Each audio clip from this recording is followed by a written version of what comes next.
This is Sydney Kennett. She's flying on a jet of air traveling at over 100 miles per hour. She's one of the world's best indoor skydivers, and she's only 14. It kind of feels like the Matrix. I'm pretty much defying gravity. Sydney holds numerous top prizes at competitions all around the world. She's been the U.S. Junior National Champion 3 years in a row, and she holds a Guinness World Record. The world record I have is the most box split spins in a minute in the wind tunnel. I got 68 in total. I was a little dizzy because it was for a whole minute straight, but usually I don't really get dizzy in there. For Sydney, taking skydiving outside of the tunnel doesn't appeal as much as you might think. I might want to skydive when I'm older. It's 5 years away, so I might change my mind. I'm also kind of scared of heights. At Wright Field, at the headquarters of the Air Materiel Command, aeronautical engineers are working on problems of research and development. This is one of the first wind tunnels built in 1945. It's also where aircraft machinist and skydiver Jack Tiffany became the first person to fly in a wind tunnel. Early wind tunnels built for human flight featured the fan below the skydiver. In 1997, the fans were moved above and the chamber was enclosed. This is known as an open flow system, but it wasn't until 2005 that the modern wind tunnels, like this one, were born. This building houses a recirculating system that is key to the modern vertical wind tunnel. There are 4 giant fans at the top of the chamber, 12 feet in diameter, that pull the air up. The air is recirculated back down these 2 shafts and then back up again. This allows for turbulent-free, controllable wind.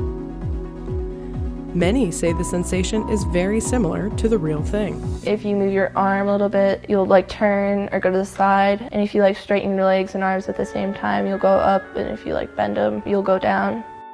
The wind speeds can be cranked up to 185 miles an hour. Everyone has their own unique wind speed that they fly at. What my main wind speed is around 110, 115 maybe, but I can fly up to the highest speeds in almost all the tunnels. Higher wind speeds allow you to make quicker moves, but don't expect to start out at this level. You have to make pretty small body movements because the higher wind speed affects it more. Wind speeds also, they can be affected by what you're wearing. So if you're wearing a baggier suit, you'll be at a lower wind speed because there's more drag. But if you're wearing a tighter suit, which most freestylists do, you're usually at a higher speed. There are 4 basic body positions in indoor skydiving. The first one, you're pretty much laying on your belly. You have your arms spread out and your legs spread out. The instructor will tell you to bend your legs or straighten your legs to move you. And you can also turn use your hands to turn and also use your feet to turn. And they don't have to be big movements at all. Small movements go a long way. The second one you would learn is back flying. So you're kind of sitting in a chair, but on your back. You can use your feet to turn, your hands to turn. You can go flat to go up and scrunch up to go down. The third would be sit, which is you're sitting in a chair and you have your arms at a 90-degree angle. You can straighten your legs to go back and bend them to go forward. And the last one that you would learn would be head down. You can use your head to turn this time and your arms and legs to turn again. And then you can straighten your legs to go up and bend them to go down. That one took me the longest to learn. It's really hard because everything's upside down, which is kind of difficult to know where you are in the tunnel. Sydney competes in a number of different categories, such as freestyle, where competitors create their own routines.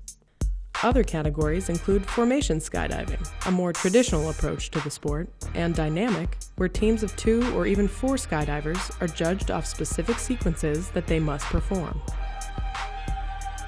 With freestyle, every move in your routine counts from the second you enter the door. I try to do as many hard and difficult tricks in my routine as I can while keeping it pretty and smooth and graceful. Sydney has big goals. She hopes the sport will soon qualify for the Olympics so she can compete for a gold medal. But it hasn't yet caught on outside of a niche community. Some of the challenges are like trying to explain to people that it's actually a sport, because a lot of people think it's just like a fun amusement ride, but they don't really realize that it takes a lot to be an indoor skydiver.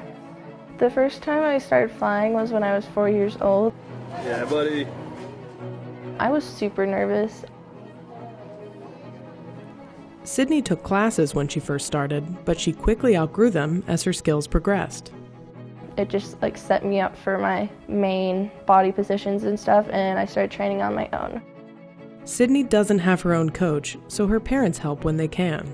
I haven't had a coach in a long time. A lot of people have like access to really nice coaches. So pretty much my coaches are me, my mom, and my dad.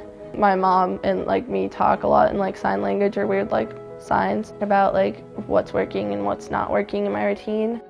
She finds unique ways to train outside of the tunnel so she can stay at the top of her game. Outside I do a lot of stretching and trampolining and contortion. She uses her training to create new tricks. Like this one she calls the scorpion. One of the contortion moves that I learned was where you can touch your feet to your head. So I was like, maybe I can do this in the tunnel. Maybe I'll just try it. I remember trying it and trying it and trying it. And like one of the last rotations I had, I finally just like tapped my head and I was like, oh yeah, this is amazing. Classic Sydney scorpion move. In 2018 for nationals, I got into the last round and I was just like, you know what? I'll just do a scorpion. Maybe I'll win. So I got first for best trick off of that, which was pretty cool. Sydney trains hard. 2 times a week, she goes to the tunnel after school and applies her gymnastic work to her flying. So it's pretty long days because then I also have to do homework and I want to talk to my friends sometimes and stuff. My most memorable moment, my first competition, even though I wasn't very good, I knew like I want to do this. This is what I want to do for a long, long time.